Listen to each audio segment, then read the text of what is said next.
So my residents today have heat free. You know this? When I was at school and it was very hot, and we had hitzefrei, means heat free. And also my residents, today's education day, saying, come go to the beach, but take a phone with you because we have webinar. Oh. So I have to check whether they are really online or not.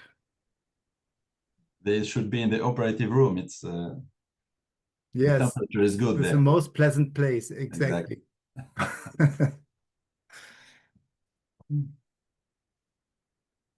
Almost 30 seconds and we can start.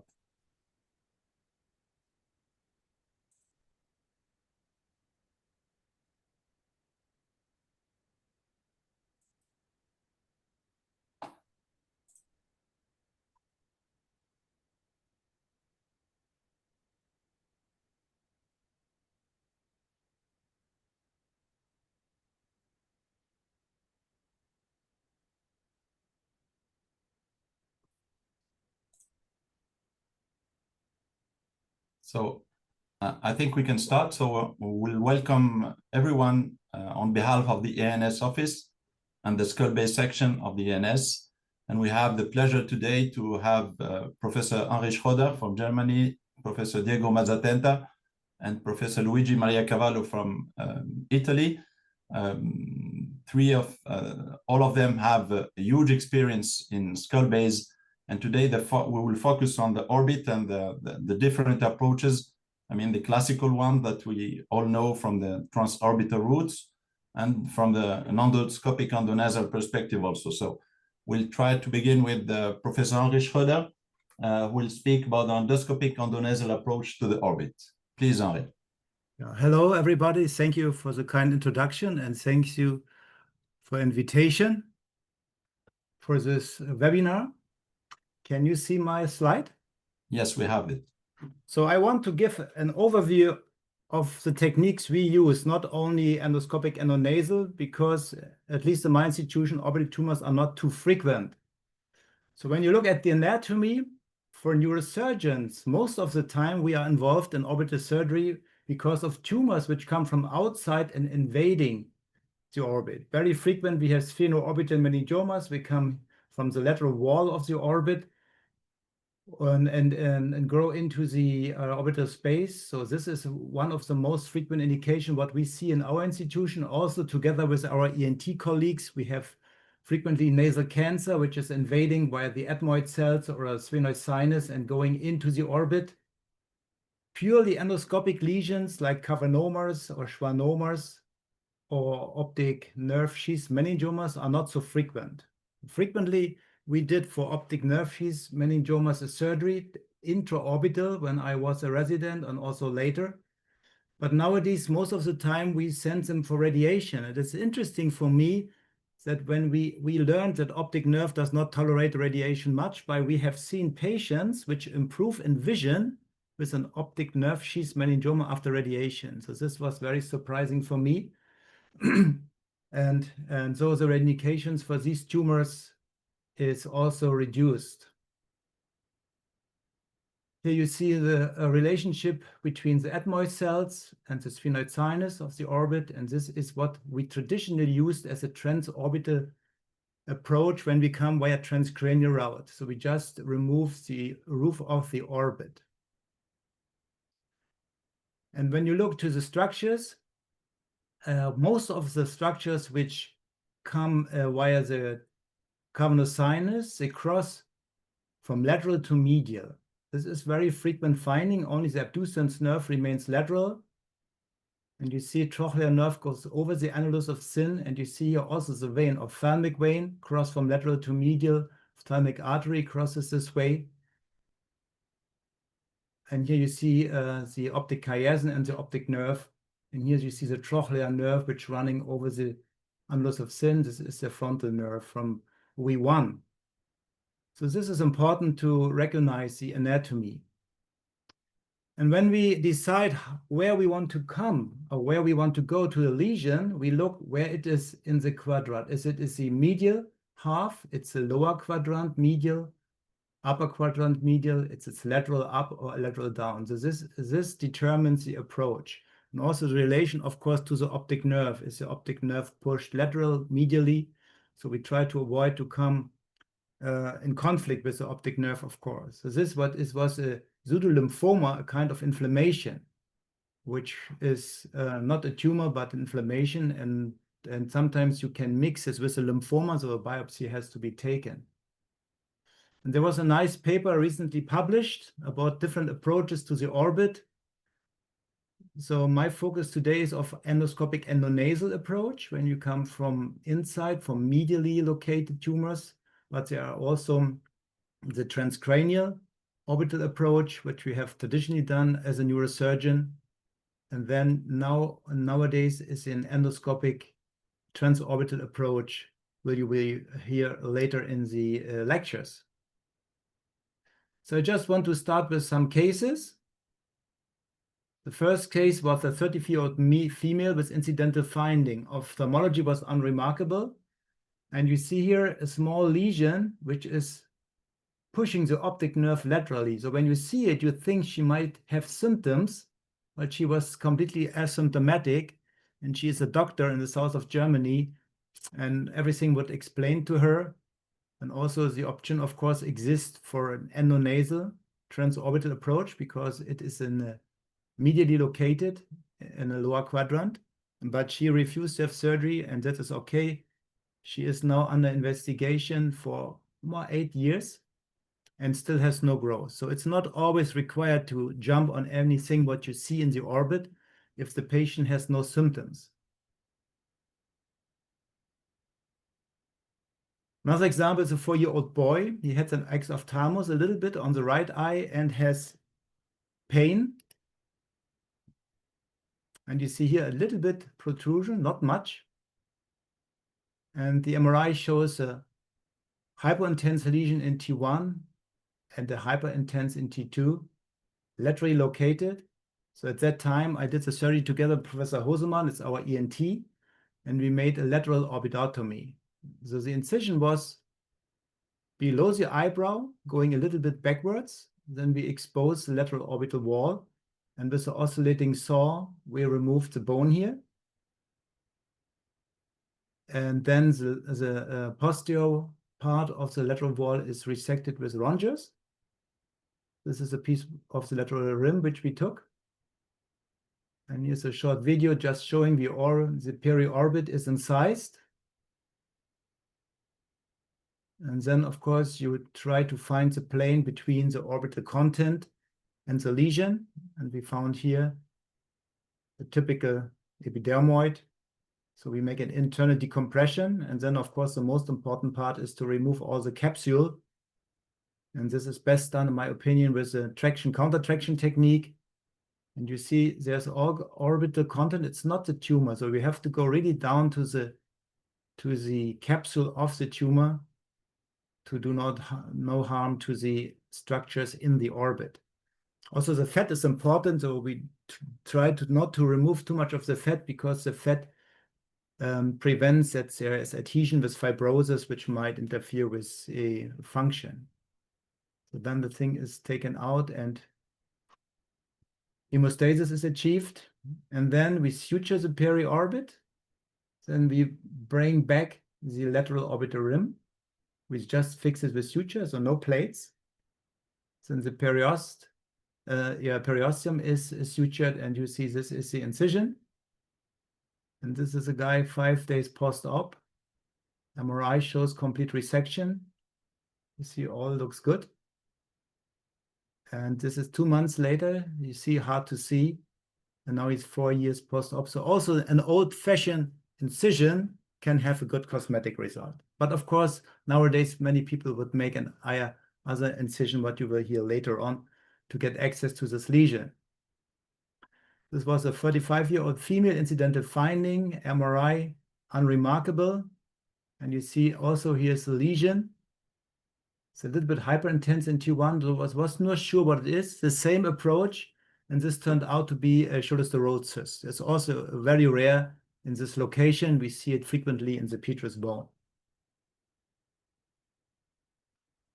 Another example is a 52-year-old male, orbital pain, slight protrusion of the bulb and ophthalmologically okay. And you see a lesion down here in the orbit. See, it's a little bit enhancing. So it could be schwannoma, could be cavernoma, but you see the location. This is the medial rectus muscle and the inferior rectus muscle is here. So it seems to be under it. So it's the ideal approach. We will not interfere with the muscles and it should be easy to approach this. So this is an ideal approach for an endoscopic endonasal approach, transethmoid. So again, we do it with our ENT. This is the middle turbinate. So he make a partial resection of the middle turbinate. Then he made an ethmoidectomy, exposing lamina papyracea. You see here is already the periorbit exposed. And this is continued to the apex of the orbit because you have seen the tumor is close to the apex. And you see we dissect and already here is a tumor. So we have no problem with the muscle. Then we go around, we mobilize it. And you see it looked like a cavernoma. And then, of course, there are multiple small feeders and veins draining it. So these were coagulated and cut. Don't pull. If the vessel retracts into the orbit, you can have a hematoma, which is not nice because it's very difficult to follow the vessel if it's slipping away into this periorbital fat. So you should identify it, coagulation, and then sharp dissection. You go around to avoid that you have a bleeding in the orbit, which is really not nice. So more feeders here, coagulation. We have a bipolar forceps, which is very nice for this. So it's taking out. Then the question is, how do we reconstruct? So we just put Duragene to reconstruct the periorbit. And that's it. And we have never seen anophthalmos or something like that. This is a post-op MRI. You see complete removal of the lesion. It's another case. It's a female, 54 years old, also orbital pain, slight protrusion. And she has also a lesion here. You see, this is the medial rectus muscle. This is the inferior rectus muscle, optic nerve. So ideal approach to come from endonasal. We just have to remove the ethmoid cells and then we are already there. You see very much enhancement, so very suspicious to be a cavernoma. Again, you see here, this is the rectus medial, inferior rectus muscle. So we go just in between these two muscles and we have a good approach to this lesion. So my axial view shows again. So this is the optic nerve. Initially, the radiologist said, this is so attached here. It comes from the optic nerve. Maybe it's a meningioma, but it's very unlikely because the meningiomas usually go around. So here already ethmoidectomy is done. This is a periorbit. So we incise it and then we dissect. You see, this is the inferior rectus muscle, as a medial rectus muscle. And then with the dissector, it is mobilized. And you see always is a good plane, but again, you see here the vessels. Don't pull that they rupture and they disappear in the fat. So coagulation, bipolar coagulation. And then sharp dissection. And then we follow the plane, sharp dissection or attraction countertraction. That's the best you can do. But all the feelers have to be coagulated to avoid that you get a hemorrhage into the soft tissue.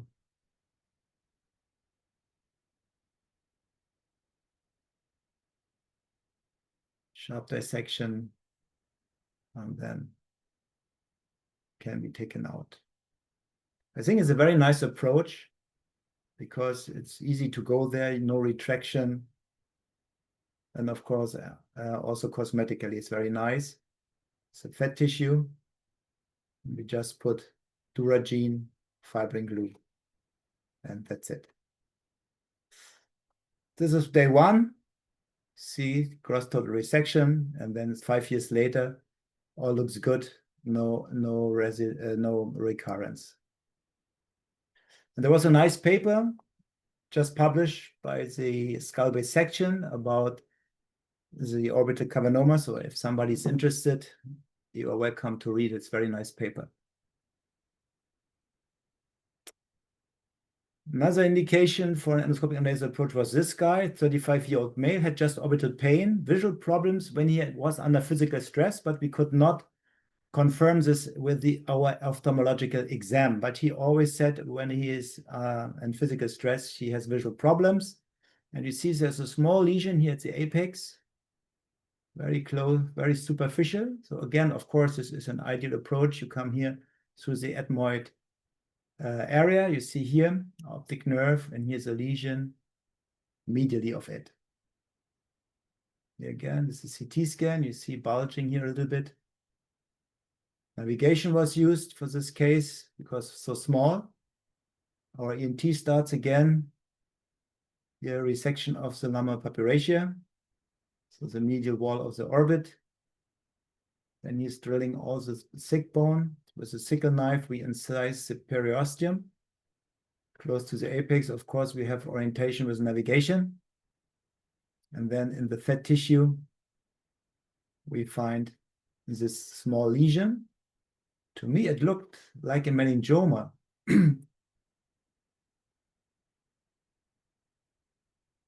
So we dissect them, but there are also some vessels inside. You see here? But it does not look like a cavernoma, in my opinion.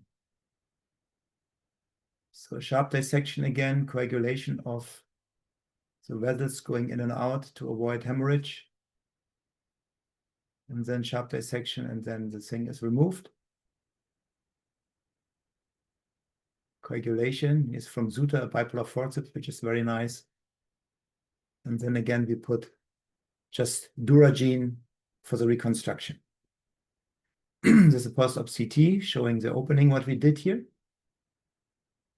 And the MRI 3 months post-op shows complete resection. On the histology was a vascular hematoma, which is also surprising, but I don't know, maybe it is a kind of cavernoma, I'm not sure. And the last case I want to show is a lady, 30 years old. She was blind on the left eye. And you see she has an optic glioma extending from the eye to the almost to the chiasm. You see here, left eye. Here in the optic canal is still bright, and before the chiasm is still bright, but the chiasm itself was not bright. So that's why we had said it might be useful for her that we cut the optic nerve to avoid that the glioma is growing via the chiasm to the other side, and she's on both eyes blind. And you see again, when you look here in the flare, this is a tumor. You see it goes in the optic canal, it's still white, close to the optic chiasm, still white, but in the chiasm, it is not. So that's why we thought it's a good idea to cut it. So this is a standard neurosurgical orbital approach, transcranial. So remove the orbital roof. We incise here the dura in a V-shaped fashion, expose the bone, and then we just resect the orbital roof. And then we follow the optic nerve. You see the optic nerve is thick here. It's not normal. So we dissect around, and then we cut the optic nerve immediately in front of the chiasm. So here it seems to be tumor, but here it is normal diameter. And we put this for histology, and it was confirmed that there was no tumor in this resection margin. Some coagulation. And yeah, you have to be very careful with the vessels. Don't damage the vessels which supply the chiasm. So just the nerve is cut, and then in the orbit is cut, and it's taken out. And when you look here, looks pretty normal. Fortunately, she is now 4 years out of the surgery still. So far, the chiasm is okay. So the conclusion is there are many approaches to the orbit. If possible, we make the endoscopic endonasal, but this is only for medially located. For the other ones, you need a lateral approach. So far, we did just the open ones, but nowadays, I think we will hear how to use the endoscope in these approaches. So thank you for your attention. Thank you, Henri, for these very nice cases that help to introduce this large topic. I propose that we move to Diego's presentation, and then we can take some questions from the audience at the end. So Diego Mazzatenta has a huge experience in the transorbital approach, not only for the orbit pathology, but also for transcranial pathology. So thank you, Diego. Good evening, everybody. Thank you for kind invitation. My talks, sorry.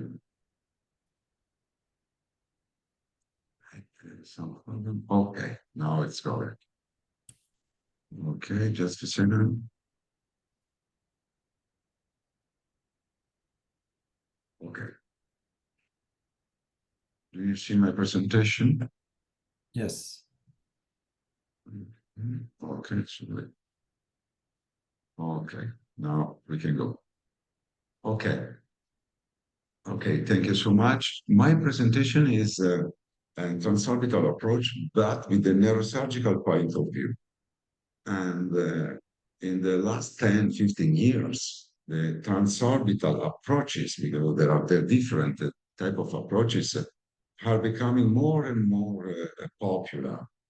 And which type of a region you can operate using the transorbital approach? First of all, the paranasal sinuses, Harry Schroeder showed very well this correct indication to use the transorbital approach in paranasal sinuses. Also the middle fossa, the anterior clinoid process, the Meckel caves, and also for the cavernous sinus.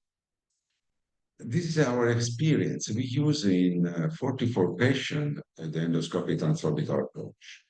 For 16 cases were pure orbital tumors, and 28 for skull-based tumors. As you can see, the 82% were meningomas. Large part, the 75% were female, and the middle age was 57 years old. We can divide the extradural tumors and the intradural tumors. The transorbital using technique tumors located extradurally. One of the type could be a paranasal tumors, such as in this case a 19 years old male affected by exotropia and diplopia. For a frontoethmoidal osteal, we use the transorbital approach and combine also for the transethmoidal approach. And we achieve a radical removal with also a good results for cosmetic point of view. Another case of extradural tumors I would like to show you with you is a 60 years old male affected by ophthalmos due to the presence of the greater sphenoidal wing plasmacytoma. As you can see very well, the location of the tumor, the extradural tumor, compressed the orbit in the right side. We use, in this case, the purely transorbital approach using the lateral corridor with the endoscopic technique. In this video, you can see the first phase of approach.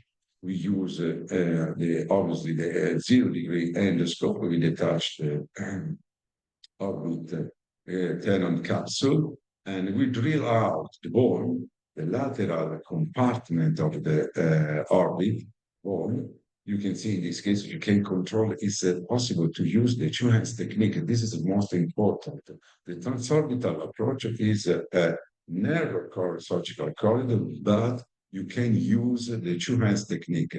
And this technique is mandatory to achieve the best results. In this case, we use a shearer and cutting, rotating blade, and you can see the dura mater of middle fossa dissected by the tumor. We use, in this case, the assistant of the telescope and permitted the first operator to move in very narrow space. And was the post-operative results. Another case for extradural tumors, we choose to use to treat this type of chondrosarcoma. It's very well known to use the transsphenoidal, transperigoid, transethmoidal approach to treat the chondrosarcoma.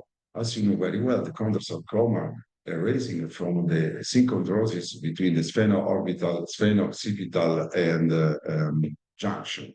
But in this case, the chondrosarcoma push laterally to cavernous sinus region. And if you choose the transsphenoidal approach, you have to cross the nerves in the medial wall of a cavernous sinus. So we decided to work laterally to the cavernous sinus using the transorbital approach. And in this case, we achieve also in this case the gross total removal with a good control of the pathology. As Professor Shelley said before, it's a very rare cases. In our experience, we use this approach in only 5 cases. In four, we achieved a gross total resection. In 1 was achieved only decompression. We understood immediately the main positive aspect of this surgery is that really first discharge of patient. The mean postoperative hospital stay is around 2 days. We don't observe any complication, but don't forget, in only 5 cases, this is results is a nonsense. It's a very few cases with anecdotic experience. But also don't forget the cosmetic outcome and the patient, all the patients treated with this approach were well satisfied after the surgical procedure. Obviously, like the transsphenoidal ventral approach for the skull-based lesion from chordoma, complex pituitary adenomas, tuberculous cell and meningioma, also in endoscopic transorbital surgery, the learning curve remains a big height. Why? Because it's very difficult surgery, very narrow space. And for the neurosurgeon, the knowledge of an anatomy is not so well for the other region of the brain, of the skull base, obviously. And also, don't forget the number of cases is a very rare, and there are sometimes it's not enough to arrive to get a very good skill. So in this case, it could be better to concentrate in the tertiary referral center because it's very rare cases to use this approach. And also, it is our history. When we started using this approach, we started very simple case. This is a cases of asymptomatic exotropia with diplopia, and we drill out this is the meningiomas of the greater wing of the sphenoidal sinus. When we move after 10 cases, we try to remove with a more complex lesion. For example, in this case, with the invasion of the intradural part. And now we move to the different level of complexity. Use the transorbital approach for the lesion with the localization, intradural localization. For example, this is a sphenorbital meningioma with the superior orbital fissure involvement in a 50, 60 years old affected by proptosis and acquisitive deficit. As you can see very well, the hyperestosis, the very limited but present intradural compartment of the tumor and the large part located inside the orbit. This is our clinic. We start with the same fashion to dissect the tenet capsule from the lateral wall of the bone. The nerve navigation in this preliminary phase of approach is very useful because there are not so a large number of anatomical length, and it's very easy to miss the correct direction. So fix the nerve navigation using CT and also MRI is strongly recommended, almost mandatory. We start to remove the bone, we move medial and inferiorly into the orbit to arrive at the end of our corridors in front of the dura madre with meningiomas located behind. At this time, we use to put in the orthostatic holder the telescope, as you can see, steady these images, and start the two-hands dissection like a normal neurosurgical procedure of also for the transcranial approach. You can see posteriorly the temporal lobe. We check everything. We can check in real time the correct position, and finally, when you're sure to achieve those total removal, we control the closure with a heterologous material by design by Cook Industry, and put that final defect, and it's enough to replace in correct position the hairs and the orbit and suture. The suture. This is the post-operative MRI and also the CT scan post-operative. We can discuss, and I would like to move at the end of this webinar, the orbital rim section to enlarge the possibility to indication to use the lateral corridor, superior and inferior, for intradural lesion. In our experience, we never use, but we agree in case, in very selected case, could be very effective. And it was demonstrated in this paper the significance of the enlargement when you remove the lateral rim to gain more lateral access and also medial. This is another case. This is a 55 years old. The patient was treated by craniotomy and radiotherapy in other department. In December 2019, recurrence. This is a very paradigmatic case because the transorbital approach, one of the different ventral corridor can use to treat this type of tumor. And sometimes a multiportal endoscopic endonasal transorbital would be very effective to treat this patient. In this patient, we start with the transorbital component, and this was the results in this case. He advised the patient for radiotherapy, but unfortunately, in January 2020 was a very terrible period because the patient refused any treatment for fear for COVID-19 infection. And we lost the patient at follow-up. After 2 years in 2022, the patient came back in our hospital with a large recurrence, with a large component intraorbital, intradural in the middle fossa, and extradural in pterygoid region. So we decided to approach in 2 different times. First step was the transorbital approach. We use the same approach. We enlarge, in this case, the lateral wall of orbit to gain more access because the tumor was enlarged. And also we have to need space to control also the intradural component. So you can see the tumor resection. You can use easily the bipolar to control the bleeding. And you can manage also the EANS techniques for the tumor dissection. At the end, after removing the intraorbital lesion, we move posterior to the dura madre to remove also the component intradurally, purely intradurally. According to the same technique, reduce the mass and manage the dome.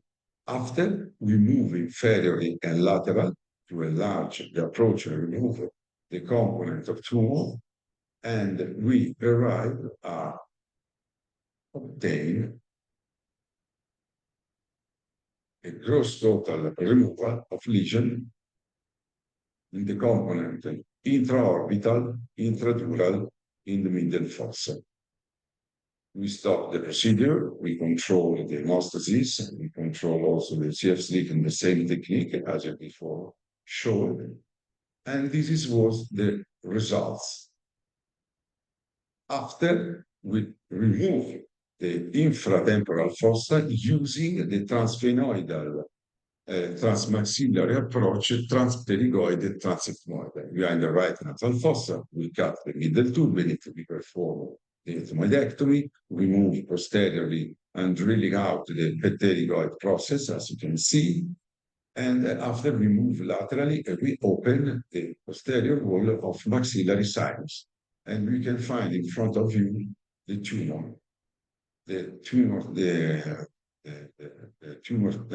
technique for tumor removal remain the same. We use in the dissection, the cutting instrument, the bipolar. I skip quickly. We use also the shearer, which was very useful in this part of tumor far from the vascular lesion. Also, using the cutting instrument is possible and safe. We control the hemostasis, and finally we move it. We drill out inferiorly and of the floor of the sphere of orbit, and finally we remove the deeper part of tumor after dissection of the muscle of the pterygopalatine fossa. After the control of the hemostasis, the control was easy. They used the fat and the free flap of the middle turbinate already prepared during the standard transethmoidal pterygoid approach. It was not necessary to use the pedicle flap. And this was the results in the extracranial compartment of tumor. Immediately after surgery, the patient was addressed in the proton therapy. Last cases, we move also for the purely tumor located intradurally. And this is a case of an 80 years old male affected by seizure with this tumor located in the middle fossa. We propose this approach for the patient because the base of implantation of the tumor is raised completely in front of the lateral wall of orbit. Where I skip to the approach because it remains the same, but I would like to stress the results if you use this approach in this kind of tumor. After you coagulate the dura mater of the tumor, you are in front of a completely devascularized tumor, easy to manage. You can see you can use also the CUSA for reduce the mass, and after dissect the dome of tumor from the temporal lobe. You can see the technique remain the same, like a convexity meningioma. You work with the very devascularized tumor, and you can manage easily all the mass. Finally, hemostasis. You can achieve the hemostasis with bipolar around also with the other fibrillar agents. And finally, surgical fat. Here, by design heterologous material, we don't use the fasciolata, fat, it's enough. And this was the results post-operatively. This is a similar case, but not the same. Don't forget, the blaze of implantation is more laterally than before, but we choose also to try to remove the bone of the lateral wall of the orbit to gain straightforward access to the tumor. Very little. This is the skin incision. We move, in this case, we use the exoscope, but we can use also the lupus as you prefer. We move quickly. We enlarge the drilling, the lateral wall of the orbit. You can check easily with the neuronavigation the lateral limit of the base of implantation of the tumor.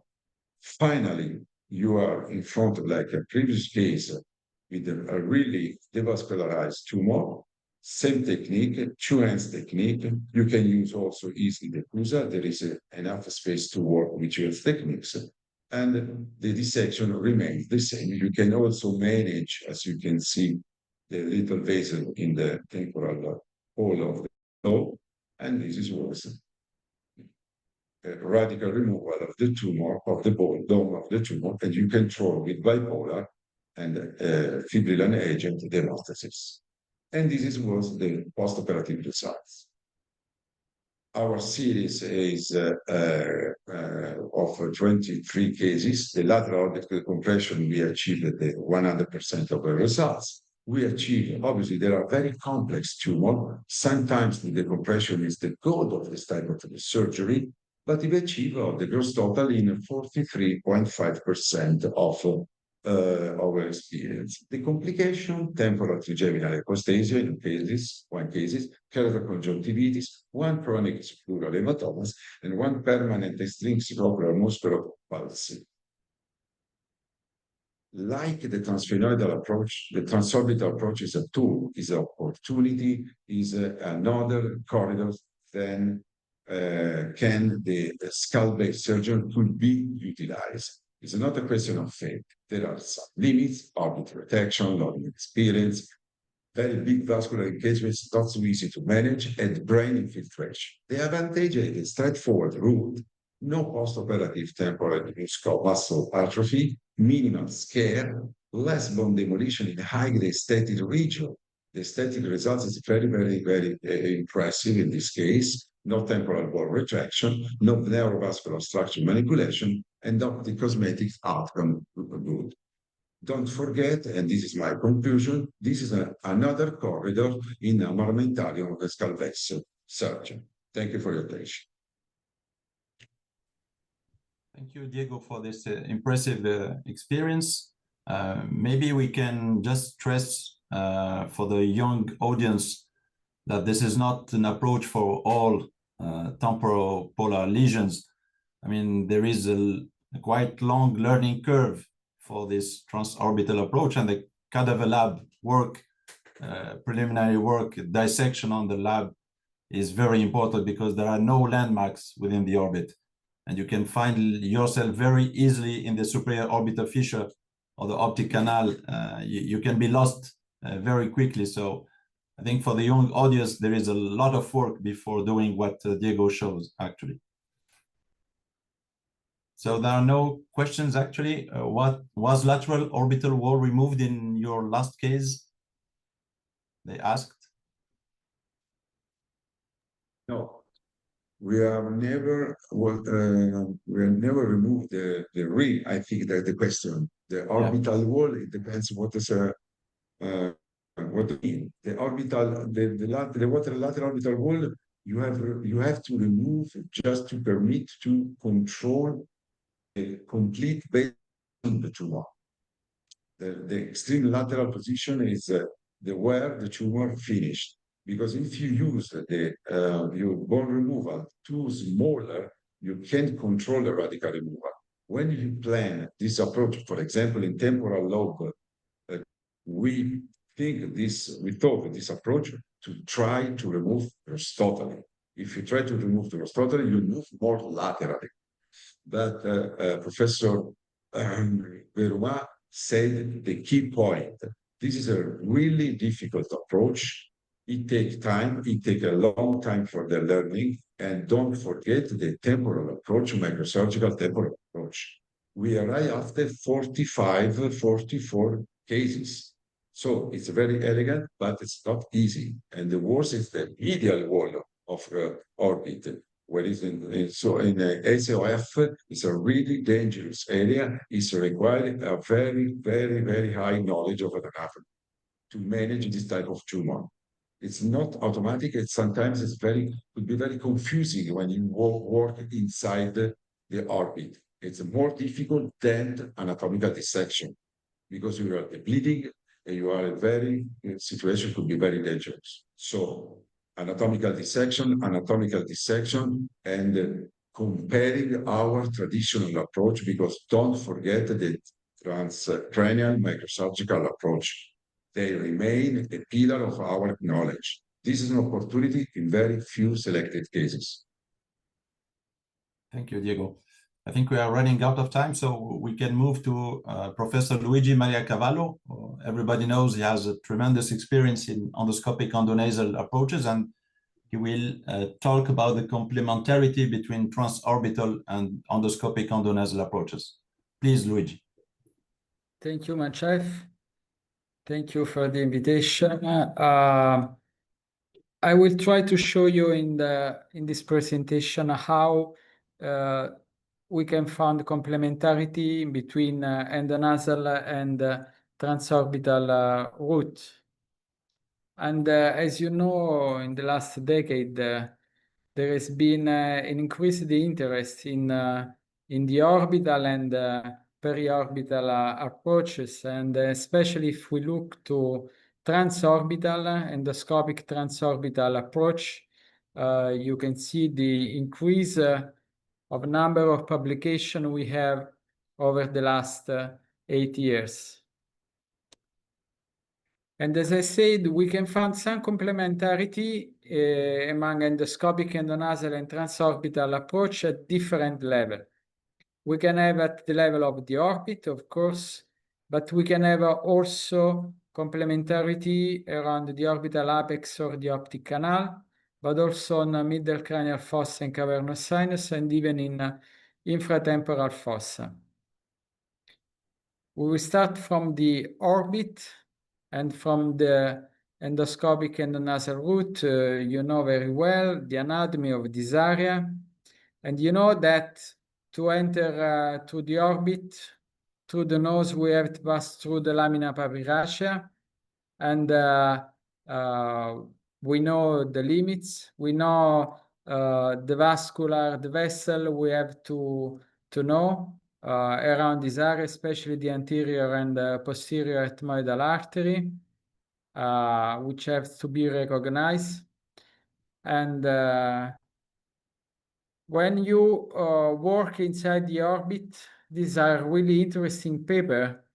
You have to know that there are some areas that can be approached through the nose, while other areas can be approached through the orbit or even through transcranial approach, like Henry Schroeder showed before.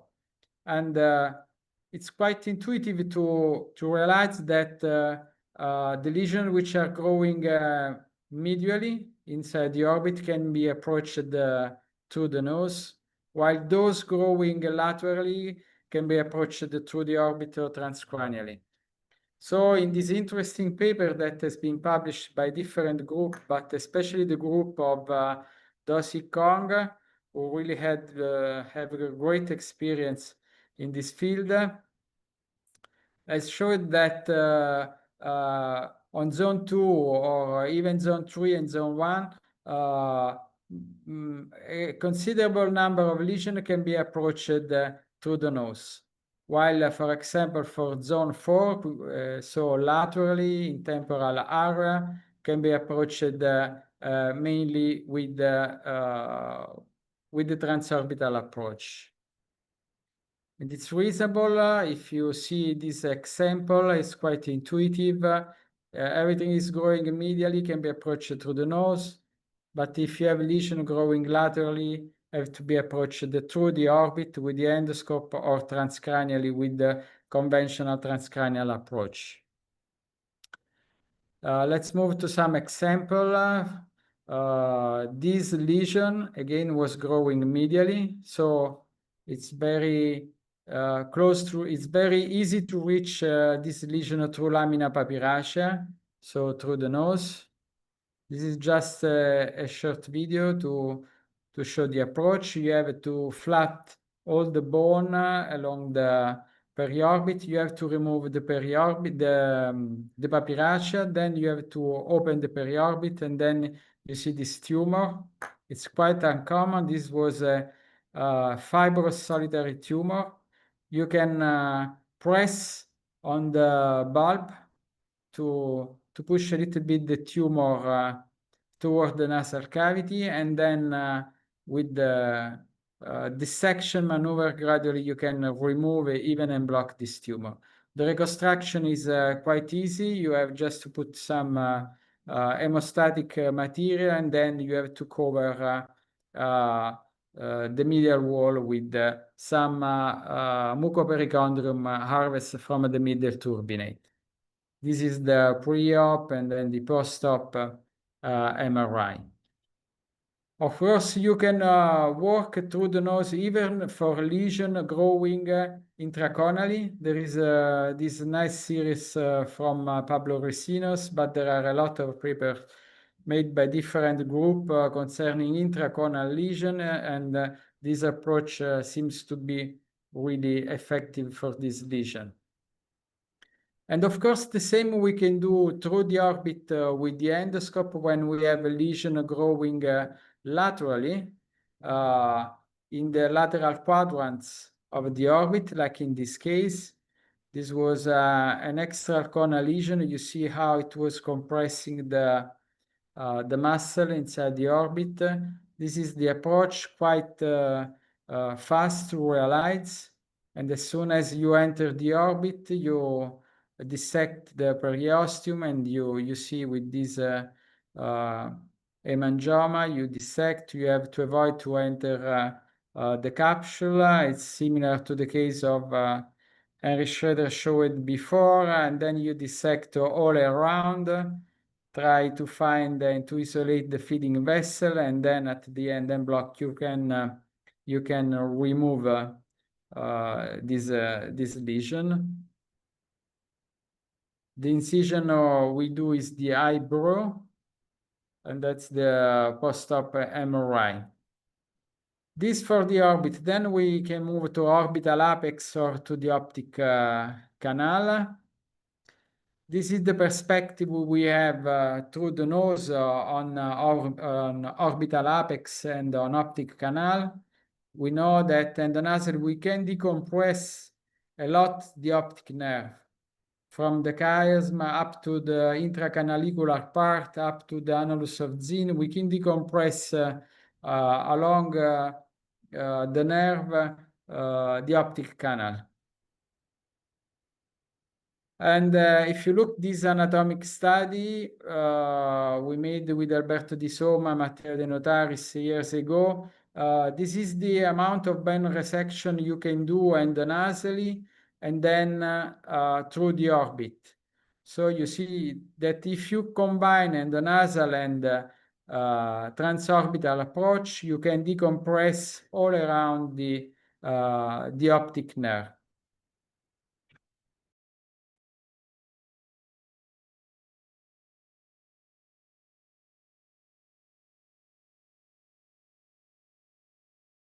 How you can decompress the optic canal. We usually work above the optic prominence along the lesser sphenoid wing, and then we move to the optic prominence. Then we decompress the orbital apex, and only at the end we expose the periosteum at the level of annulus of Zinn in this area, which is the most critical part. Then you can recognize all the landmark. And what we do is just to decompress and cover to mucoperichondrium before we send the patient to radiotherapy. The same you can do through the orbit. Again, there is a nice series published by Do-Si Kong, and you can decompress, of course, the lateral part of the optic canal through this corridor. There is this interesting series, even if we have honestly to say that whatever is the approach you use, endonasal or transorbital, the result you have on the optic nerve decompression, especially for meningioma, are really not so good. Then we can move to middle fossa and cavernous sinus. And maybe this is the area where we can have a really good results using the transorbital approach. But in fact, if you look these drawings, you can see that all the bone which is included in between superior and inferior orbital fissure laterally to this fissure can be removed. So we can really have a straight corridor on the middle cranial fossa. And so this is an anatomic study which was made by Jacopo Dallan on cavernous sinus, and you can really appreciate the frontal view you can have on the middle cranial fossa, and especially on the lateral wall of the cavernous sinus.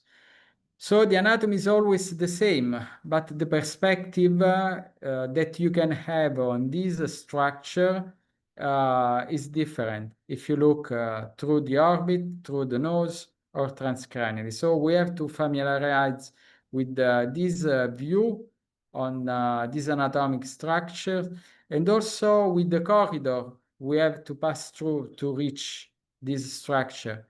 For example, there are some structures like sagittal crest, or the different perspective on meningorbital band. All these things has to be known to approach this lesion properly. This is a view of the sagittal crest. You see the floor of the middle cranial fossa. And as Diego Mazzatenta showed, this corridor, transorbital one, has been and is still used especially for some sphenorbital meningioma, and there are a lot of series published in the literature. Recently, also Cesare Zoia made really a nice paper collecting all the cases from the Italian groups. And you see that really you can approach in a direct and frontal, with a frontal view, this kind of lesion. This is an example of mainly hyperostotic sphenorbital meningioma. The incision we do is the eyebrow. What we can do is also to work on both sides of the orbital rim without removing it. So I'm just pushing back the temporal muscle. You can see you can work medially and laterally to the orbital rim, and you can use this double corridor to move more easily the instrument and to reach the floor of a middle cranial fossa and to remove this kind of tumor. These are the results. And then we can use the endoscopic approach, the endonasal one, to reach the middle cranial fossa. But the kind of lesion we usually approach are those who have a mainly medial projection, because we need to have the structure displayed by the tumor. So for a case like this one, this is a schwannoma, V2 schwannoma, projecting medially through the lateral recess of the sphenoid sinus. And so this is a good candidate for the endonasal route. You see the left carotid, the cellar, push the cellar up. Then we do the debarking, we dissect the tumor from the left carotid, and then piece by piece we sect the tumor. You see, you have to understand where is the epicentrum of the tumor and where the structure are displaced. You will see that this tumor was pushing laterally V2, so is what we will see at the end.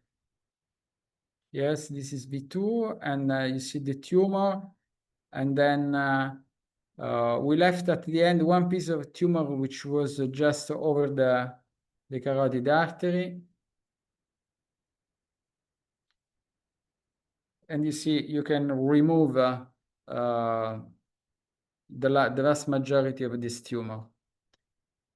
But if you go through the orbit, and is again a good case made by Dossi Kong, you see how deep you can even work using the transorbital approach, and this is a straight corridor. You don't have to deal with the carotid artery or with the cranial nerve.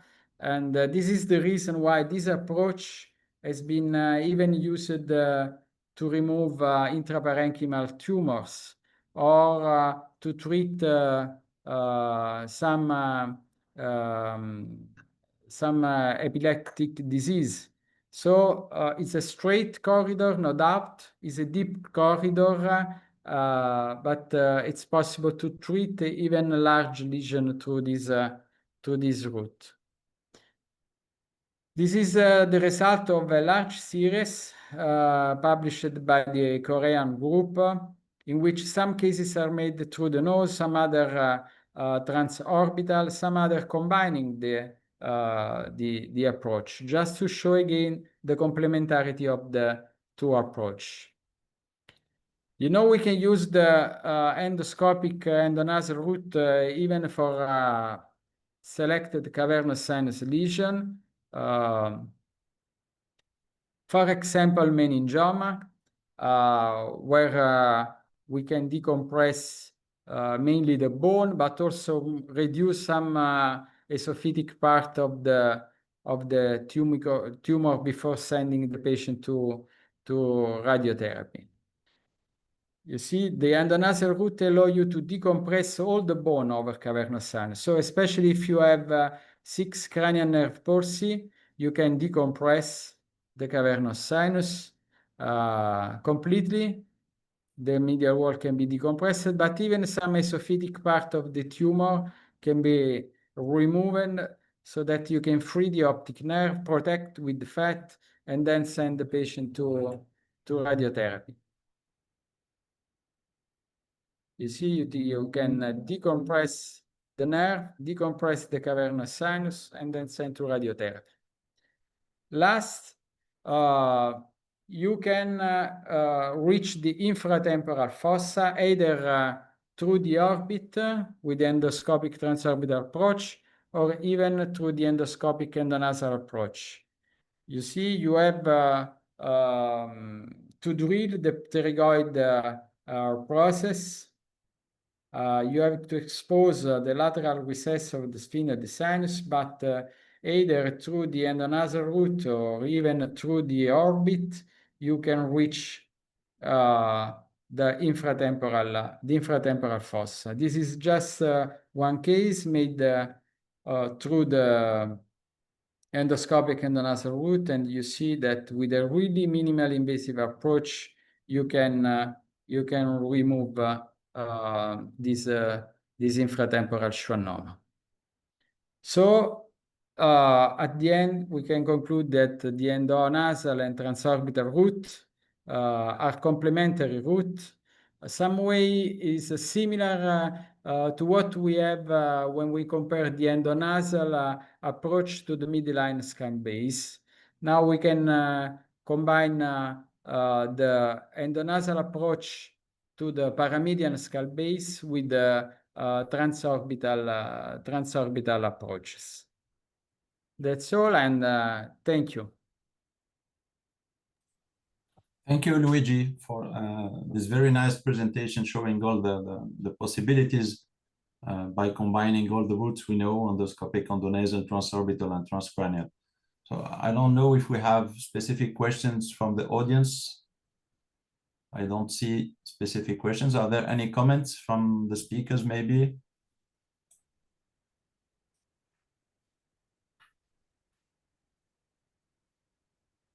Would you? I have one for the three of you. Would you consider any endoscopic endonasal contralateral approach, transseptal, for very anterior tumors in the orbit? Would you have a better angle? No. When it's very anteriorly in the orbit, laterally, I think then the transorbital approach is the best. No, medially, I mean. Medial, very anterior lesions in the orbit. No, we have not done this so far. But contralateral approach, when you want to work on the orbit, it's good when you have to work on the orbital apex. Yeah. I mean, to have a better trajectory. For anterior orbital lesion, especially for the medial one, the approach on the same side usually is enough. Usually it's enough. I don't know if Diego or Henry agree.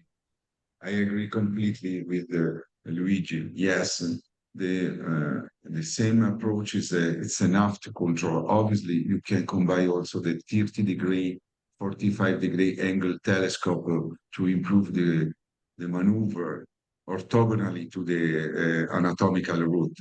But also the anterior part of orbit is occupied by the globus. So it's very difficult to find a lesion completely intraconical, intradural. The large part of tumor growing posterior to the globe. So sometimes the same site it's enough to manage. But I agree with Luigi, in the apex could be very effective to cross-court trajectory to control the vascular structure in the apex orbit, because in there is very, very crucial structure. Okay, thank you. I see no other questions. Maybe we have already answered to the how much of the squamous part of the temporal bone you can remove. I think Diego has already answered that. We have to remove what we need to reach the tumor. And there are no other. Yes. It depends of intradural or extradural tumor. Yeah. In case of extradural, it's enough to manage the dome of a lesion. In case of purely intradurally, very rare cases, you have to enlarge until to control the lateral part of the tumor or the base of the plantation. Yeah. There are no cosmetic problems because the temporal muscle is very hard. So if you remove the bone, the part of the temporal bone, the muscle work again without any problem. So it's a very, very, very little bone opening. It seems large with the endoscope, but finally, if you perform a frontotemporal standard approach, you remove a more larger bone than endoscopic transodontal. Yes, this I also want to mention, the sphenoorbital meningiomas, what I see are very extensive. And I was sometimes thinking to make this transorbital approach, but I think you are more radical because when the tumor are more extensive, you can go more in all directions. And that is what I feel. I have also seen some of your slides where you had the impression there is still on the margin some tumor infiltration. So when the tumor is small, I think it's an ideal thing. But if it's more extensive, I think the traditional transcranial is much better in the extension one. Because I don't know, what do you feel?